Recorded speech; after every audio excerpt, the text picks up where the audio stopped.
Il n'y a que des innocents ici, il n'y a pas de base militaire. Que cherchent les Américains en Afghanistan? La cachette d'Oussama Ben Laden? Il n'est pas ici. Pourquoi nous a-t-on bombardés?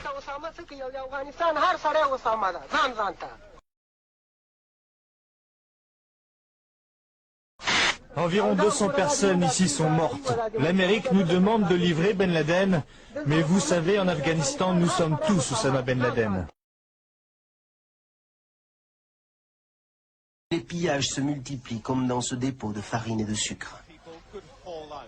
Il faut les empêcher de prendre la nourriture.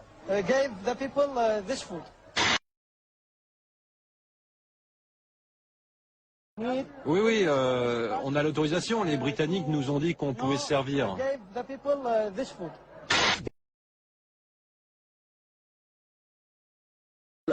Aujourd'hui, pour séduire les jeunes, l'armée a une nouvelle arme de propagande, un jeu vidéo. Le joueur se glisse dans la peau virtuelle d'un soldat américain. Ce jeu a coûté 7 millions de dollars à l'état-major, mais il est offert gratuitement sur le site internet de l'armée. J'ai envie de jouer quand je regarde le journal de TF1 le soir et que je vois la guerre. Je vois la guerre en Irak. Et sincèrement, j'aime beaucoup les États-Unis, j'ai très envie de les aider quand je les vois comme ça.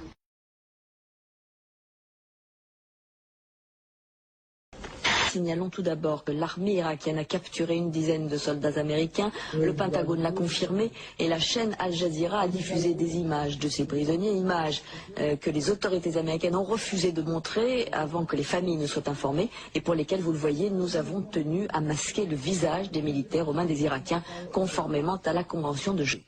Nous vous les présentons en dissimulant leur visage conformément à la Convention de Genève sur les prisonniers de guerre.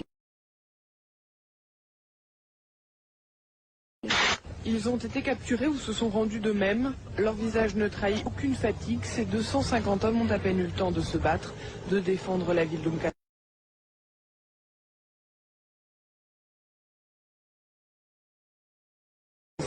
Nous venons de recevoir les images de cette première attaque terroriste contre les forces américaines au Koweït.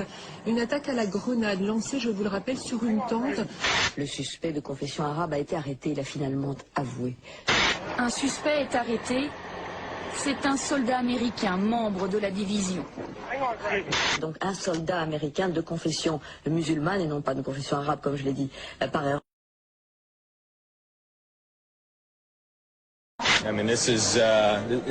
C'est presque comme une action de jeu. On fait beaucoup de comparaisons avec le football. Saddam Hussein peut bien espérer disputer un nouveau round de fausses concessions, de fausses transparences. Pas de doute, il va vouloir jouer une prolongation. Mais la partie est finie. Cette fois-ci, le conflit se déroule pratiquement en direct, à la manière, si je puis me permettre, d'un match de football. On en a tué pas mal près du pont, à Bassora. On a eu notre part, on a été bien servis. Merci Bill. Laissons les Français siroter leur vin pendant qu'on fait le boulot de nettoyage. Après ça, il ne faut pas qu'ils se demandent pourquoi on les déteste autant. Le Daily Mail, lui, traite Jacques Chirac de Pimp of Paris, le maquereau de Paris. Les Français ont perdu la Deuxième Guerre mondiale en à peu près 20 minutes. Si les Américains ont le droit d'être contre la guerre en Irak, pas les Français. C'est à nous qu'ils doivent cette indépendance avec laquelle ils nous narguent à l'ONU. Les Français sont, 53% avec nous, c'est bon, mais 33% avec l'Irak. Mais c'est incompréhensible, c'est terrible. Si on peut faire ne serait-ce qu'une toute petite chose, une chose spéciale, comme ne pas acheter du vin français ou allemand, parce qu'ils ne nous soutiennent pas, si on peut faire ça, ce serait une manière de dire à nos gars, on est derrière vous à 100%. Si vous n'aimez pas l'Amérique, j'ai la solution. Dites adieu à ce pays et surtout, dites au revoir à ça. Demande à Jacques Chirac s'il veut répondre à de nouvelles questions de la presse française. C'est vous le patron, lui répond-il. Ah bon, c'est moi le patron, alors allons manger. Tout est dit.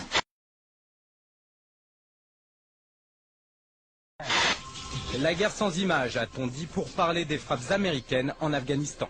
Pourtant, mercredi, dans son journal de la nuit, France 2 nous montre enfin à quoi ressemblent les combats. Voici les premières images de combat entre l'Alliance du Nord et les talibans sur le front nord-est de l'Afghanistan. Jeudi, la plupart des chaînes emboîtent le pas et toutes sont d'accord, ce sont les premières images du front. Des accrochages assez violents se seraient déroulés autour de Kunduz, qui est une ville qui n'est pas très loin de l'endroit où nous nous trouvons. Pendant ce temps, les combats continuent entre talibans et opposition afghane. Dans ce journal, nous verrons aussi ces premières images de combat au sol entre les talibans et l'Alliance du Nord. Premières images d'une offensive de l'Alliance du Nord.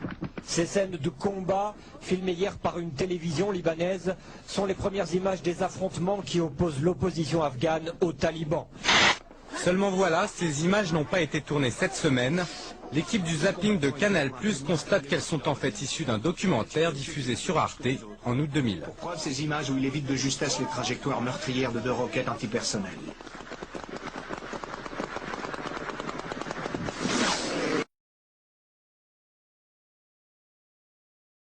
Tony Blair a rendu public il y a quelques jours un rapport apparemment accablant sur les armes de destruction massive détenues par l'Irak.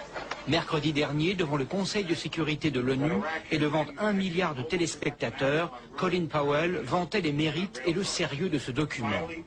Quelques heures plus tard, le scandale éclate lorsque la presse révèle que ce fameux rapport est un vulgaire plagiat, la photocopie avec faute de frappe d'origine d'une thèse rédigée par un étudiant californien. Les chiffres cités datent de 1991 et n'ont plus aucun rapport avec la réalité actuelle.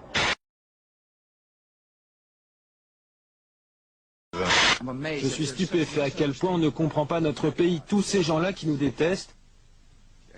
Je n'arrive pas à y croire, car je sais à quel point nous sommes bons. La preuve ? Je demande à chaque enfant vivant aux États-Unis de gagner et de donner $1 qui sera utilisé pour nourrir et soigner les enfants d'Afghanistan. Et puis les largages de rations alimentaires continuent parallèlement. Le 1 000e paquet avec crackers au beurre de cacahuètes et garantie sans porc ni bœuf a été lâché. Vous voyez, un cérémonial était organisé pour l'occasion sur une base américaine en Allemagne. Seulement voilà, les stratèges américains viennent de se rendre compte que les rations alimentaires larguées et les mini-munitions contenues dans les bombes à fragmentation sont de la même couleur, le jaune. Environ 10% d'entre elles touchent le sol sans exploser, présentant comme les mines un danger pour les populations civiles. Hier soir, le chef d'état-major interarmé a jugé, je cite, « malheureux que ces bombes soient de la même couleur que les paquets alimentaires ». Du coup, pour tenter de clarifier les choses, les Américains ont décidé de larguer des tracts expliquant pourquoi il ne faut pas toucher les uns et pourquoi on peut s'approcher des autres.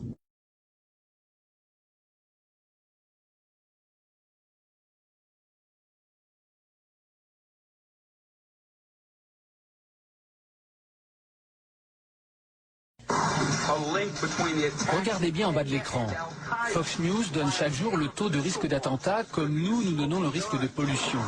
Aujourd'hui, niveau 3, risque élevé. Au milieu du chaos, discrètement, un seul ministère reste debout, celui du pétrole. Depuis la chute de Bagdad, c'est le seul bâtiment public à être protégé par une armada de chars américains. Les États-Unis qui préparent déjà la reconstruction, l'armée américaine a attribué un contrat très important au groupe Halliburton, qui avait été dirigé par Dick Cheney, l'actuel vice-président.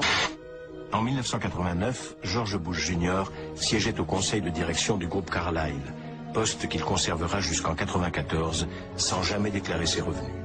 Cette gigantesque entreprise travaille surtout avec le secteur de la défense, missiles, avions, chars, 16 milliards de dollars d'actifs. George Bush père est toujours un des piliers de Carlyle. Le conseil d'administration est constitué d'un réseau d'hommes de pouvoir de premier plan capables d'influer sur tous les décideurs politiques. Chacun des partenaires détient un capital de 200 millions de dollars. Le groupe Carlyle est dirigé par Frank Carlucci, ancien directeur adjoint de la CIA et ministre de la Défense de Reagan. Au lendemain de son élection, George Bush Jr. signait avec le groupe Carlyle un contrat d'armement de 12 milliards de dollars portant sur un nouveau système d'artillerie contre l'avis de tous les experts du Pentagone qui le jugeaient totalement inadapté. L'attention, l'humanité avec lesquelles sont préparées les cibles militaires sont très importantes. Un hélicoptère Apache a ajusté son tir, la roquette est partie. Sa femme, ses fils, ses frères, sa mère, 15 corps aujourd'hui, sans vie, qu'il emmène lui-même à la morgue. Saddam Hussein était là depuis 30 ans. Je suis là depuis 3 jours. 3 jours. Mais je vous le demande, combien de gens ont été tués dans cette guerre? Trop? Oui, trop. Et maintenant, on n'a plus rien. Il ne nous reste rien. Vous êtes libre? Et alors, si on est libre, mais que c'est tout ce qu'il nous reste, qu'est-ce qu'on peut en faire de cette liberté? C'est tout ce qu'on a. Mais c'est déjà beaucoup.